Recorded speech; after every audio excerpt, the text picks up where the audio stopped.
one of the techniques by which the promoters of car dependency have sold us what they have sold us is to use the language of progress, of technological superiority and inferiority.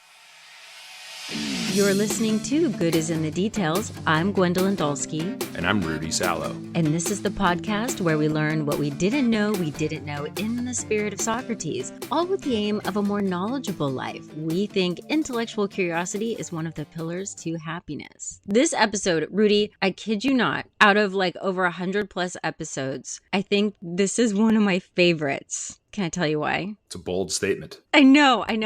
So we've had, incredible guests. This one, I think, is one of my top as I was listening to it back because it was a surprise for me. You know, we often talk about creativity as a key to happiness. Curiosity is there too. And so what I mean by a surprise is I read this article in The Atlantic. It was about traffic when it comes to dropping kids off at school. And I noticed a quote in there from a professor. He has a book that's called Fighting Traffic. And I reached out to him. And then when I got his book, it was so interesting that it was a surprise for me. It's totally outside of my comfort zone when it comes to reading. It's outside of my go-to. And so to pick up a book that is not in my wheelhouse at all and to love it was absolutely a joy. And then to actually have him on the podcast to be able to pick his brain about it, oh my goodness. So I think that's why, because I am genuinely learning something that I didn't know.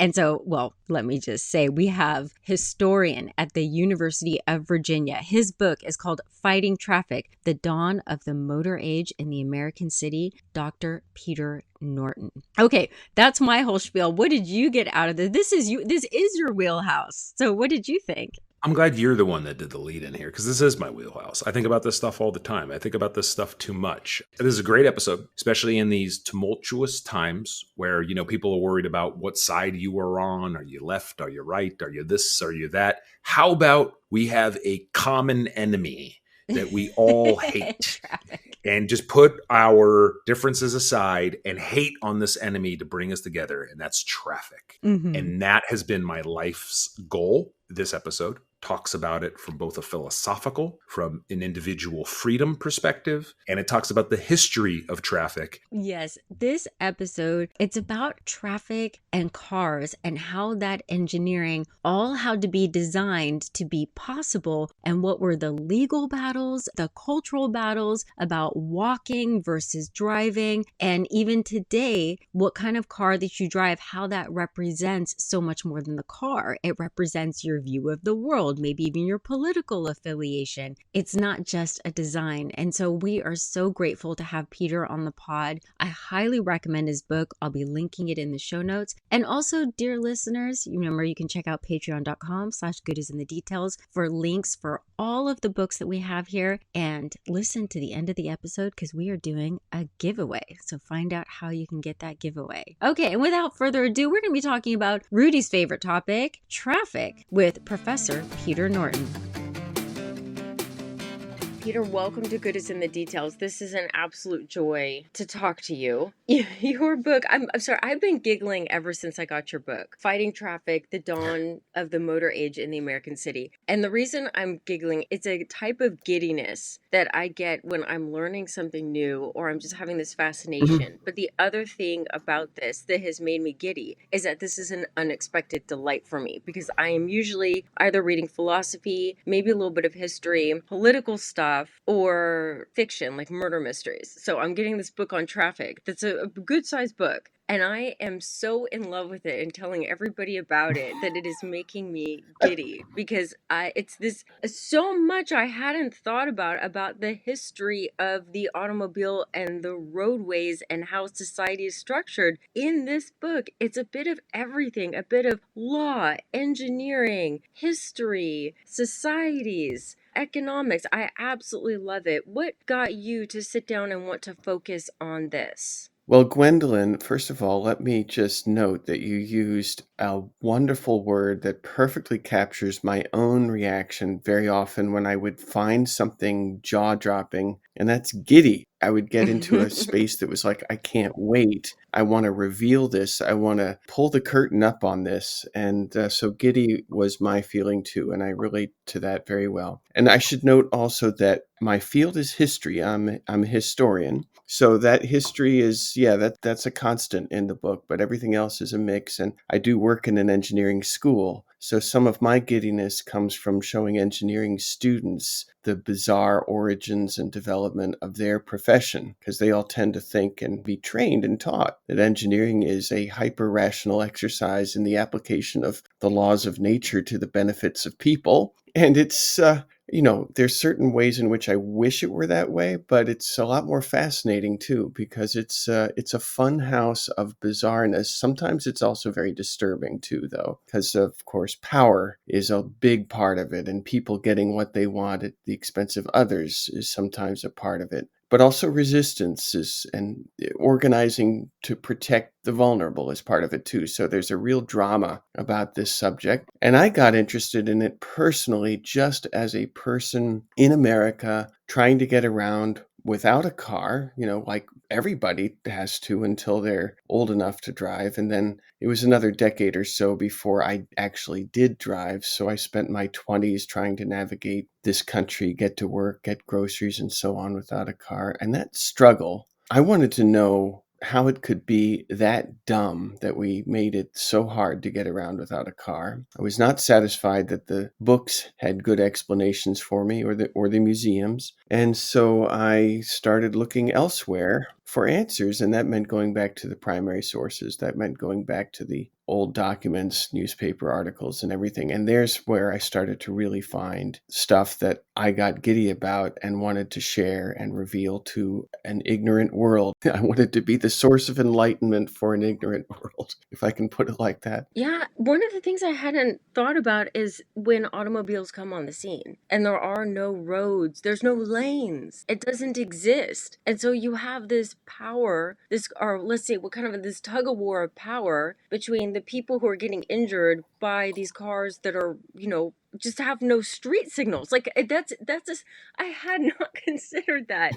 You just put this machine in an area and there's not a traffic light. It doesn't exist. And so people are trying to figure out. So everybody initially hated the automobile. Yeah, let me piggyback on that. What I loved about your book and your essays, Peter, was you put some historical perspective in the battle for really the layout of our cities. Cities were generally both pedestrian friendly, people who didn't have a horse had to get into town one way or another, right? Either it was a horse-drawn carriage, or they had their horses, or they were able to walk in. Then all of a sudden you see this technological advancement, the automobile, and there's these three, moving transportation options, and one was going to win. What's really great about your book is that you lay out the history of the fight, right? You put into perspective that pedestrians didn't just go down easily, that it was an actual fight. It was a fight that they lost. I think one of the quotes that you used was kind of a Darwinian fight, where obviously the stronger, the more powerful won. Then that strength and that power both came from the vehicle itself, because it could mow down a lot of people and horses, but also the dollars that were behind it, right? Ford, and the amount of money that they put into it.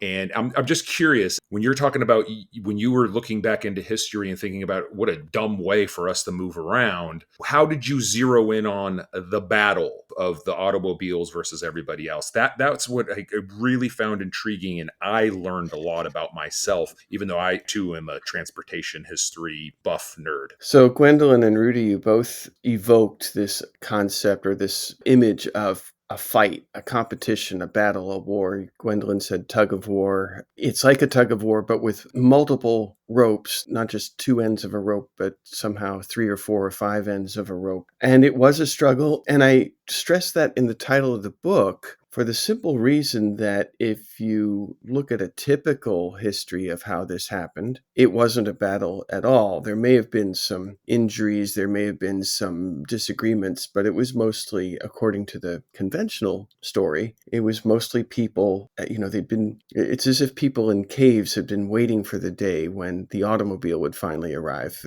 All of history was culminating in this point, and everybody was welcoming this day and supposed supposedly this was about American culture, and everybody in this culture valued this machine so much that it was inevitable. All of that was absolutely inconsistent with what I was seeing in the records, in the magazines, in the newspapers, in the court cases, in letters to the editor, in cartoons, in fiction even, in children's stories. The list goes on. In every case, it was always a struggle, a fight, a disagreement. And the nature of that fight changed as well because, at first, the people wanting to sell automobiles are so careful not to look like the bad guys that they too are telling drivers, you've got to go slowly and so on. But pretty soon they see that there's not much of a future for them in that, because the logic of that is to restrict the car to the point that it loses all of its advantages over other modes. And that's when they really turn around. And Rudy, I'd like to comment on this Darwinian point. It's Darwinian in one respect, namely the automobile has superior force or power. And in that sense, it's survival of the fittest, and the fittest is the car. But I do reject the Darwinian analogy from another point of view. There's another point of view that says, well, the automobile prevailed because it was the better way to move people, the more attractive, desirable, faster, personal, flexible way. It was a superior technology. And that particular version of the Darwinian example, that aspect of it, I completely reject on the basis of this historical record. I agree with you. I agree with you 100%. And I think it was Darwinian in that, like I said, it could mow down and hurt people. And there was a lot of dollars behind it. There were a lot of corporate dollars behind it. There was people with massive amounts of money supporting it. But I don't think that it's better. I'm somebody who became passionate about this topic because I had a grandmother who immigrated to this country in the 1970s who didn't drive.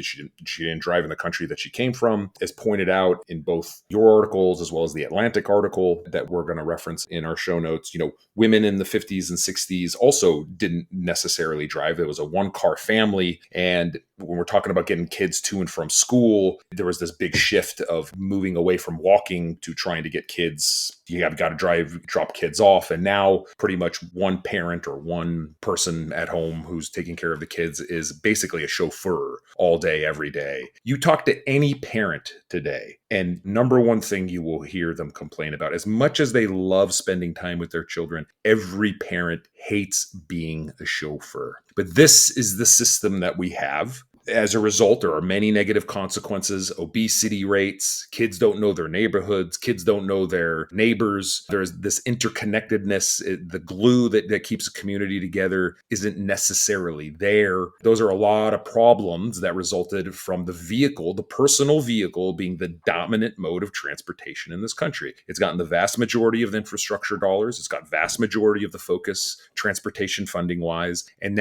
my life's mission has been to kind of make people think in alternatives. And that's very hard because it is so dominant, Peter. I mean, it is astronomically difficult to get people to think differently because in the vast majority of cities, the car is dominant and it will still remain dominant. You have a couple of pockets like New York City and some other big cities that public transportation is dominant, but still the dominance of the vehicle is there. So how do you even begin to think that it could ever not be the most dominant model? What are some options to move forward, to move this ball forward of thinking differently? And is it possible, do you think? Well, you said some really important things in there. And one of them, I think, that really has to be stressed is that while the automobile was introduced as a tool for certain transport or mobility tasks, but not all of them, in efforts to make it work everywhere for all drivers so they could drive everywhere they wanted at any time, you end up debilitating every other possible mode, beginning with walking, but all the others too. And so what begins as a useful tool for those who choose it and as a supplementary option for those who need it turns into dependency, where whether you drive or you're stranded or at least severely impaired. And that fact is also one of the opportunities for offering something else. Namely, most people will agree that they like more choices rather than fewer. And we don't have to frame the alternatives as, say, banning or restricting driving. We can frame them as giving people options they don't have. If you would like to bike and your biking range is sufficient to your destination, you may still not bike simply because it's dangerous. Can we make that route safe for a cyclist? If you would like to take the bus or the tram, but the stop is too far away for you to get to it, can we arrange for that network to reach you or for the service regularity and frequency to be such that it's useful to you? Those things can be done in such a way that people who drive without a choice by necessity could become people who have a choice of modes, one of which may still be driving, but the others could be so attractive and return time to the person traveling as you do on a bus or on a tram where you can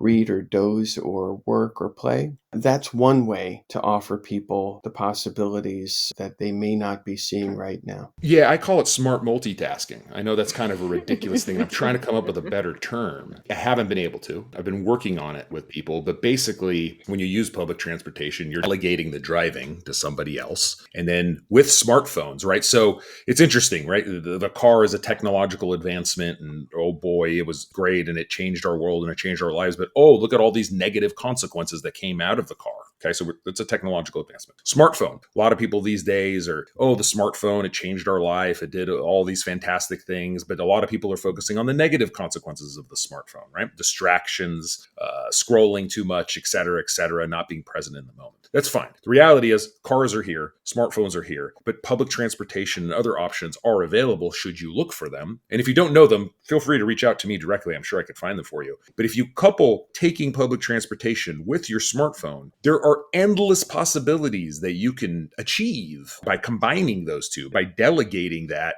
I mean, you could take courses on your smartphone. You can write that novel on your smartphone. You can listen to every podcast you want. You can do work. You can maximize your day. And that's what I have been advocating for forever. And that has been helpful. The problem is there are still some negatives of public transportation. It doesn't go everywhere. It's not convenient. Its reliability has dropped as a result of the fiscal cliff issues. Service has been cut back. There's some safety issues. It's not perfect, but nothing in life is perfect. So you're just going to have to do the best with it. And I would actually like to hear, Gwen, what are your thoughts as a mother with a young child? And you don't live too far away from, over in Sierra Madre, a train line. What are your thoughts? Is talking to me and having me on this podcast, reading Peter's book, has it made you think differently about your choices and options going forward? I'm thinking about this so much. I can't stop thinking about it. There's two things I want to say. And that culturally, you're right. We have shifted so much to the point. This is just an example.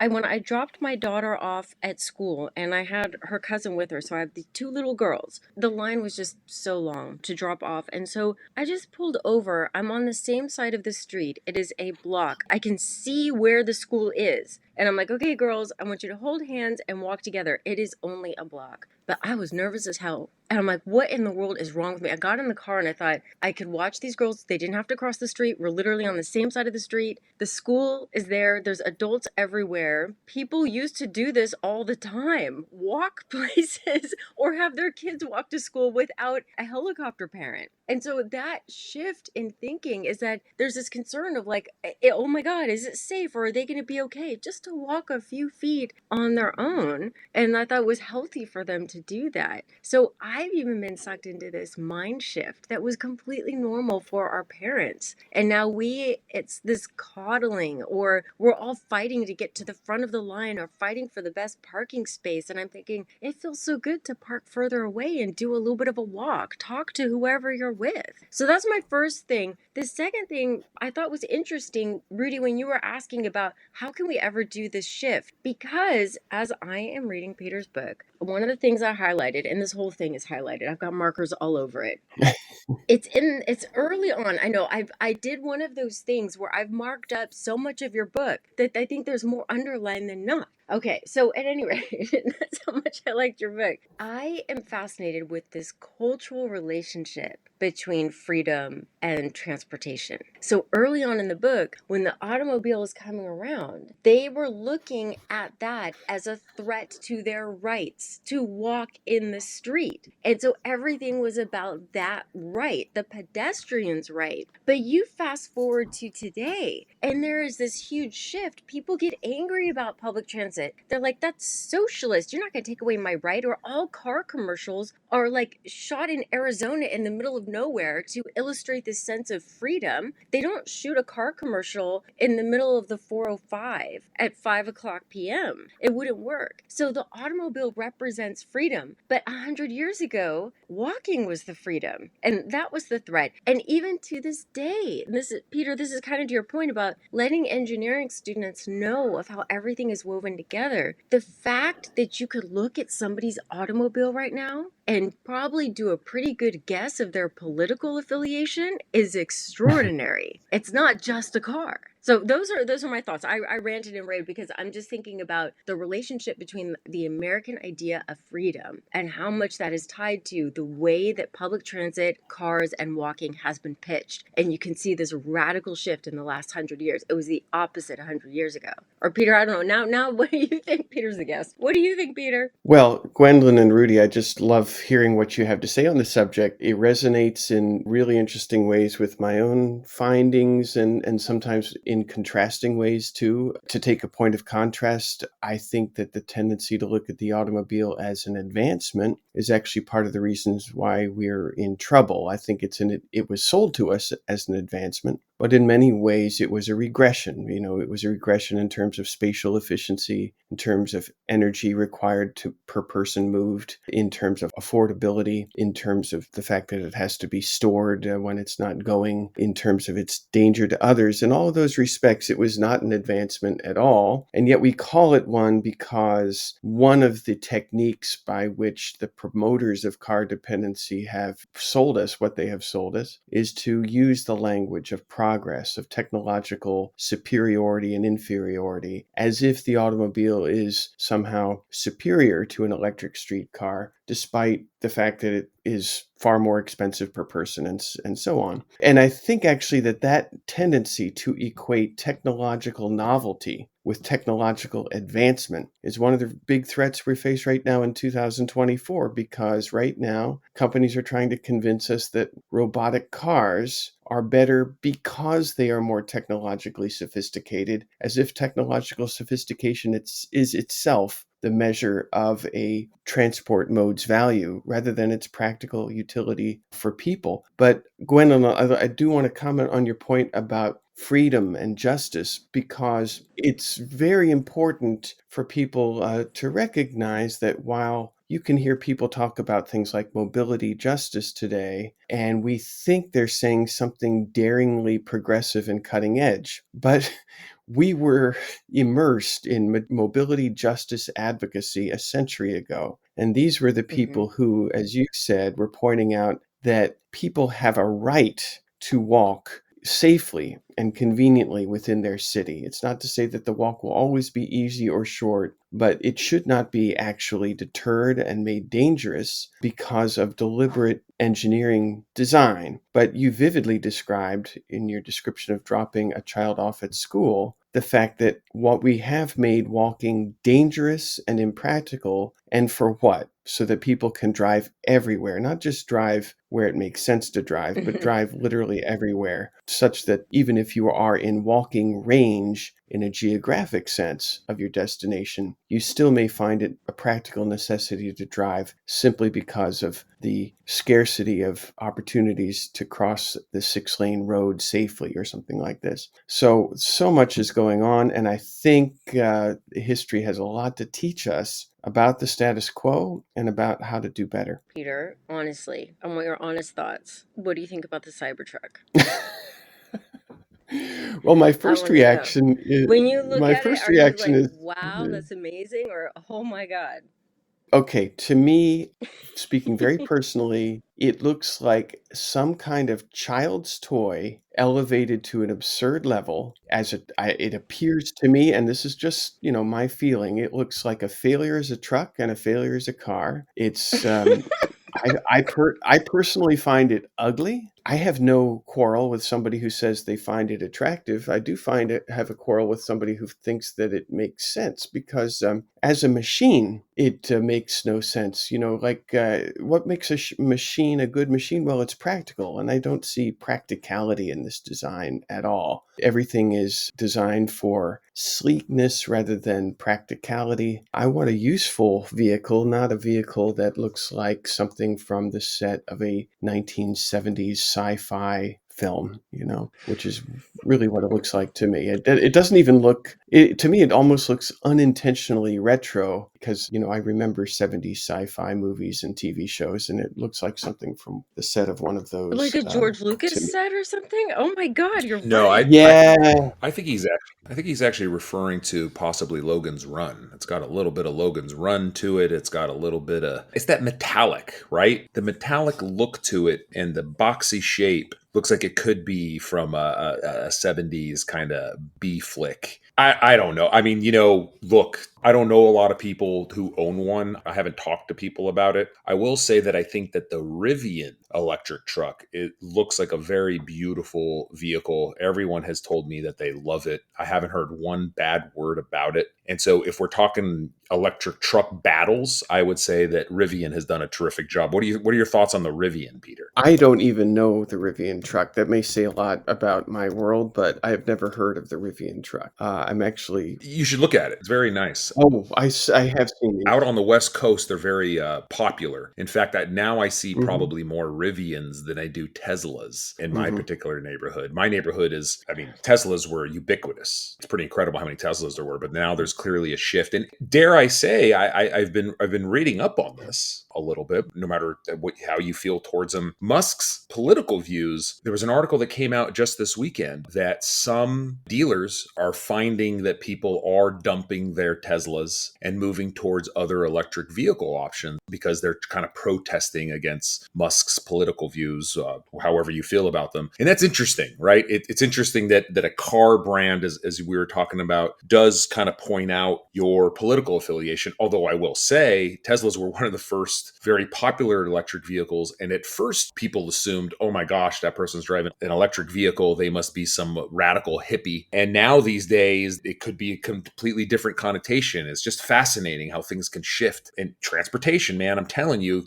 that's why we're having this conversation. That's why the reason why Gwen is giddy, Peter, is because she won't even say it. She won't say it on record. She's what she wants to say is, damn it, Rudy, you were right. Transportation is the sexiest, coolest topic we've ever talked about on this damn podcast. And she won't say those words, but she'll just giggle because she knows I'm right. Gwen, there's nothing more philosophical or more important than transportation. It is the most important aspect of our life. It just is, period. I mean, it's, when I would teach engineering ethics, I would always say, the design or the tool or the technology isn't in a vacuum. It's indicative of a value. That's what you have. It's the expression of a value. And so when I'm reading this book and I'm looking at the shift in the engineer's role, that the engineer is now not just making stuff, but they're organizing the flow of society in order to ensure safety, that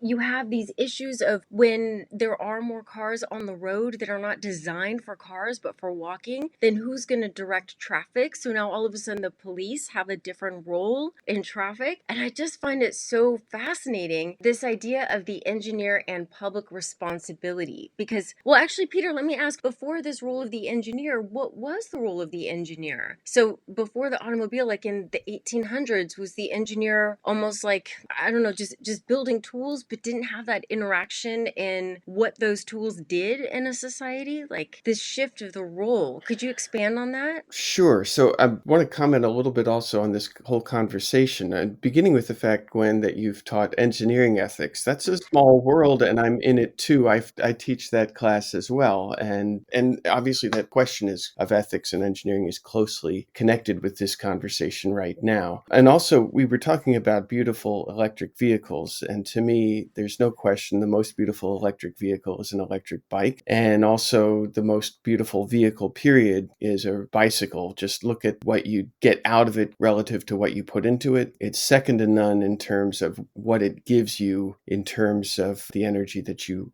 put into it. And to me, that makes it a beautiful bike. There's a definition of an engineer that I would like to see revived. It's a very old one, and it comes from England about 100 years ago, where they said at that time that an engineer is someone who can do for 10 shillings what any fool could do for a pound, which sounds cryptic, of course, because we may not know what a shilling and a pound are, but to translate it, it would be somebody who could do for 50 cents what any fool could do for a dollar. And that value, and Gwen, I agree with you, values are inescapable and essential here. That value of making the most of what we have is a value I'd like to see in engineering. And when we talk about, say, the Cybertruck or something, we're talking about something where that particular value has been set aside in favor of others. And the genius behind that is General Motors. So when people seek out a Cybertruck, despite its cost and despite its limitations, they're following the path laid out for them by General Motors 100 years ago, when they first realized that they could beat Ford and become number one, which they did, no longer by just offering a Model T-like car that works, which the General Motors had in the form of the Chevrolet, but offer them something that flatters them or that reflects their status or their prestige or their values. And that's where the General Motors series of marks comes from, what they call the ladder of success, where when your Chevrolet is still going,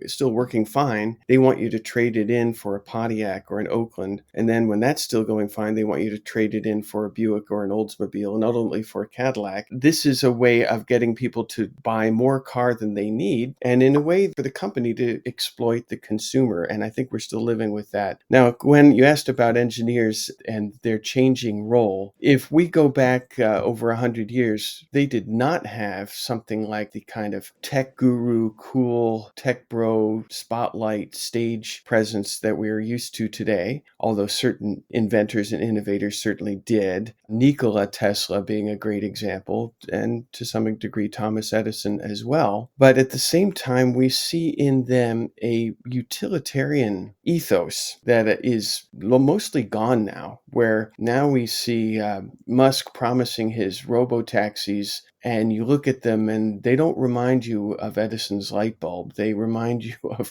science fiction again or something like that. So the engineer's role is changing, and in fact, inviting engineers to be the people to decide how we move around in streets was a watershed moment. There was an amazing editorial in an engineering magazine in 1922, so 102 years ago. An editorial came out written by a road builder named Edward Merrin. He was an engineer, and he was frustrated that in 1922, engineers did not build the roads and streets of American cities. They were strictly local affairs that responded as demands and changes shifted and grew. They were not engineered spaces, or at least not like they are today. And Edward Merrin thought that a future of road building and car driving depended on putting engineers in charge of traffic. And so he wrote, "The obvious solution lies only in a radical revision of our conception of what a city street is for, and that reduces to a problem for the engineer." He wanted, in other words, engineers to displace city governments, to displace social norms, to displace the common law principles that govern streets up until then. And that shift, Gwen, explains your astonishment, your giddiness at the appearance of painted lines, of traffic signals,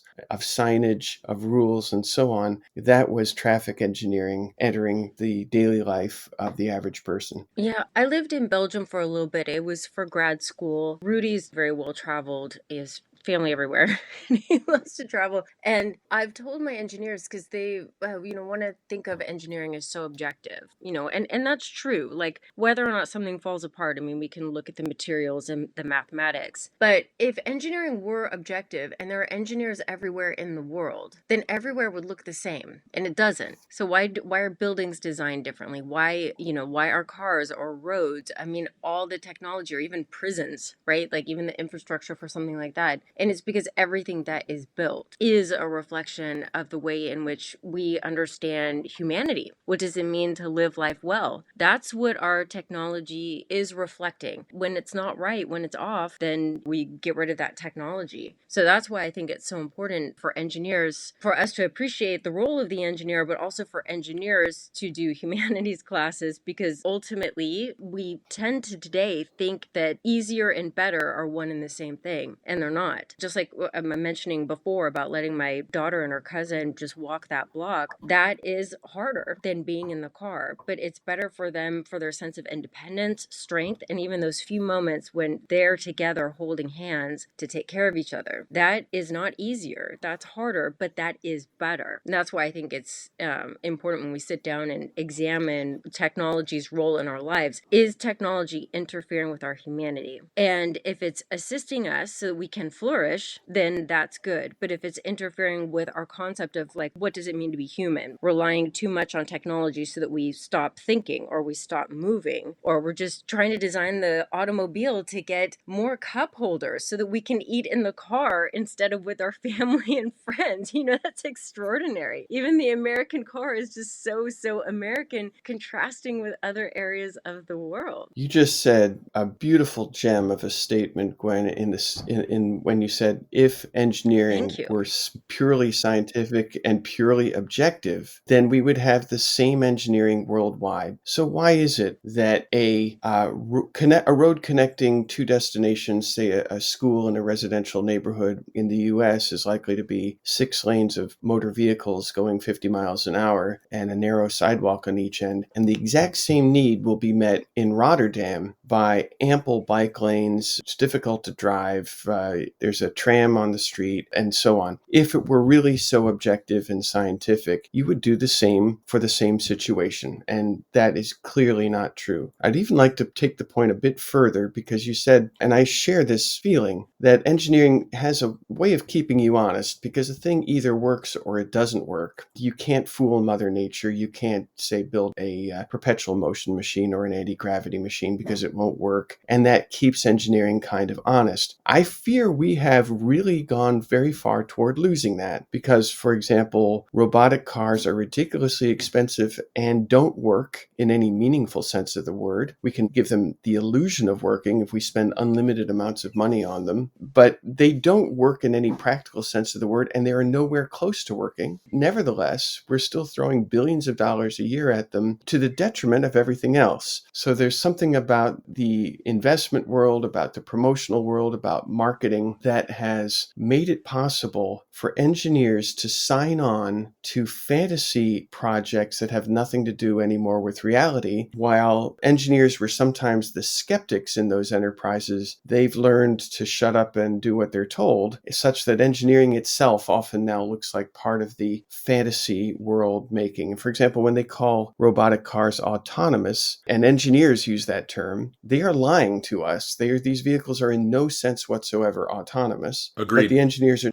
now so used to this vocabulary that, in effect, they've become part of the problem that they are uniquely well equipped to help us solve if they would only question what their employers are ordering them to do. Yeah, Peter, I couldn't agree more. In fact, okay, I mean, I'll say it. I'll say it 2 ways, right? So there's autonomous levels. There's level 1, level 2, level 3, level 4, level 5. Nothing out on the streets these days exceeds level 2, basically. The problem, and I've been writing about this for 9 years. In fact, one of the very first transportation articles that I ever wrote, was about how cute, you could see these cars that could drive themselves. Big deal. You can go onto Google 9 years ago and see some of the early autonomous vehicles and cars without drivers in them. That makes no impact whatsoever on society, other than taking jobs away from people, from taxi drivers and Uber drivers. The problem is our infrastructure is not ready for fully autonomous vehicles, because they need to be connected to our infrastructure, to our signal lights. They need to be connected to other vehicles, and we are not mentally ready for them. I think there's still plenty of people that don't feel comfortable with them. I mean, I've written some fun articles on Forbes.com. I'm a Forbes.com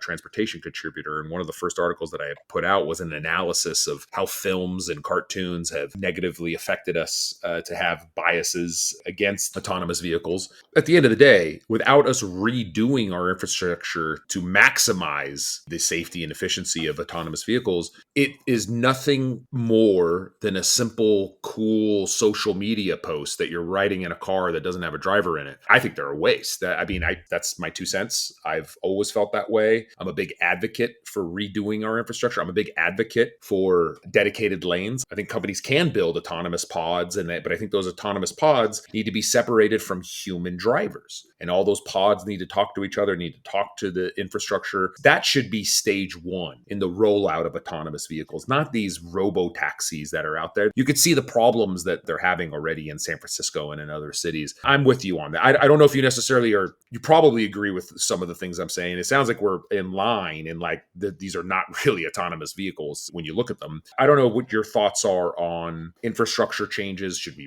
be making those? Should we do the dedicated lanes? I'm curious about your thoughts on that. Well, when I was questioning autonomous vehicles, I didn't mean that you're absolutely right. What we have right now are not autonomous, but even the so-called level 5 conceptual ideas are by no means autonomous. These vehicles are doing, if they work, they're doing what they're programmed to do by their human programmers, meaning they have no will of their own. And I think the word autonomous is actually an attempt to deceive us in the sense that if it's an autonomous computerized robotic vehicle, it will be hyper-rational in its behavior. In fact, its behavior is entirely human-driven. It's driven by the programmers and the companies and the operators of the car. And of course, the cars also have to be remotely supervised by human operators. And I've had engineers say, well, hang on, I mean autonomous only in an engineering sense of the word. Well, what those engineers don't know is their own history of the word autonomous, where the word autonomous was introduced in engineering by the U.S. Air Force in the 1960s to describe a orbiting space station that would have a window on it that would be big enough for the human crew of the spaceship to modify its orbit by means of celestial navigation with a sextant through a visible window. By autonomous, they meant, in other words, not controlled from remote signals, not connected. By autonomous, they meant what we would say a 1990 Ford Taurus is autonomous if it has a human being in it driving it. Now, people can argue, well, the word has evolved and the word has changed. The trouble is the word has evolved and changed in response to the business agendas of tech companies and automakers misrepresenting what autonomous means, trying to convince us that the autonomous vehicle is hyper-rational when it is not. We know that the vehicle, in fact, favors human preferences above all the preference of the person inside the vehicle. It will behave more dangerously in order to give a good user experience to the people inside the vehicles. That's what killed Elaine Hertzberg in 2018, was Uber's recognition that the vehicle had to take chances or the people inside the vehicle would not be satisfied, and those chances were at the expense of people outside the vehicle. So the robotic car idea itself is fundamentally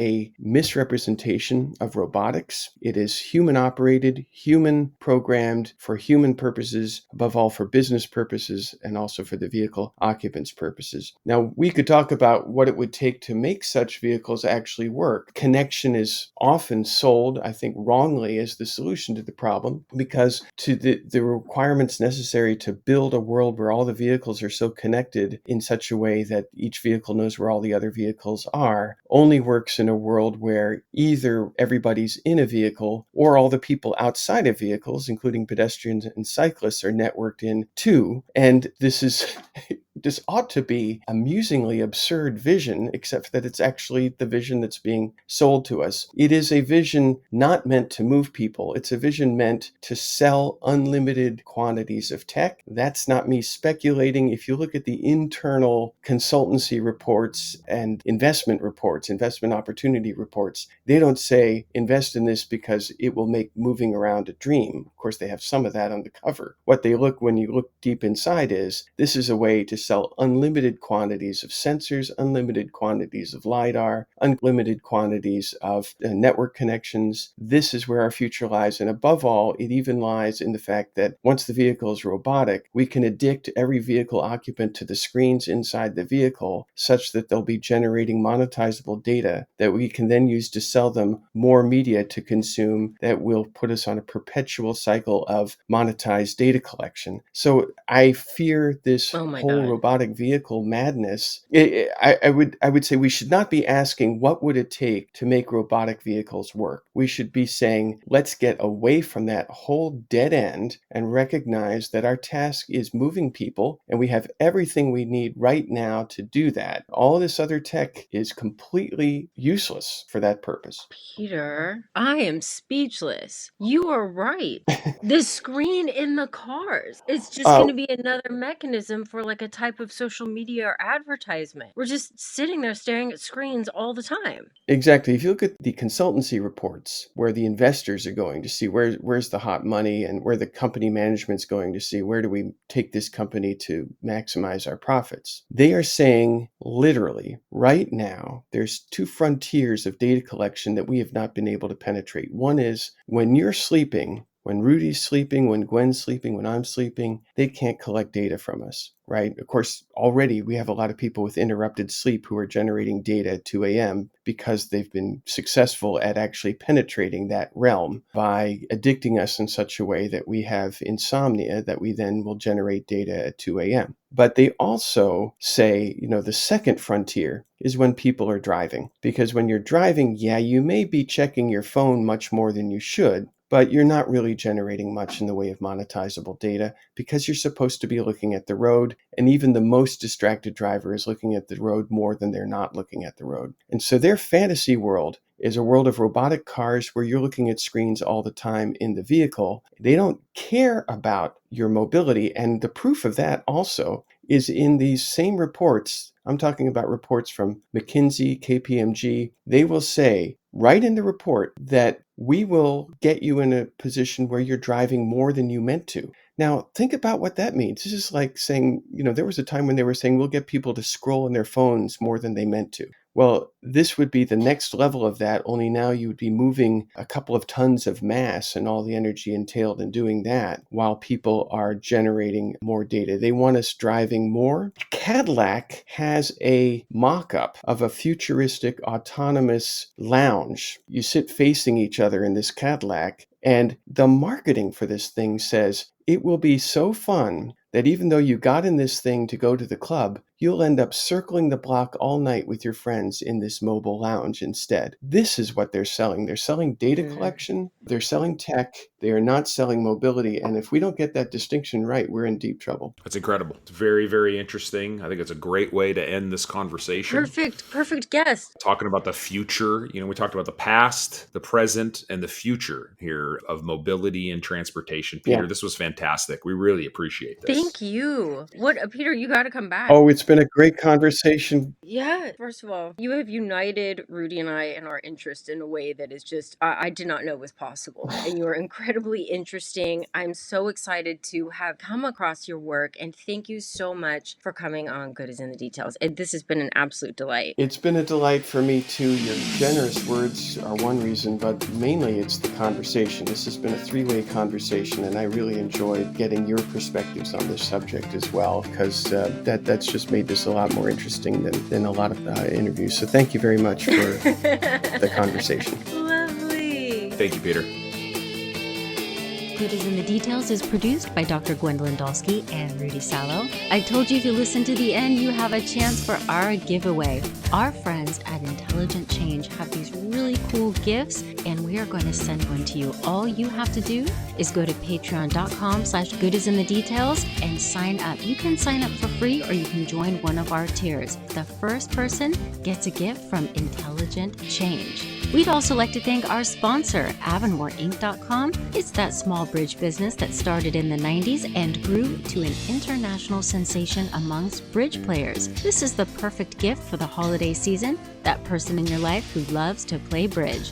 go to avonmoreinc.com and let them know Good is in the Details sent you. Remember, you can check us out on Instagram. I'm also going to link our handles. We have joined Blue Sky. Would love to see you over there. We are on Facebook. And again, patreon.com/goodisinthedetails. We've got a book club, extra stuff, and now a chance for a giveaway. Okay, until next time, bye.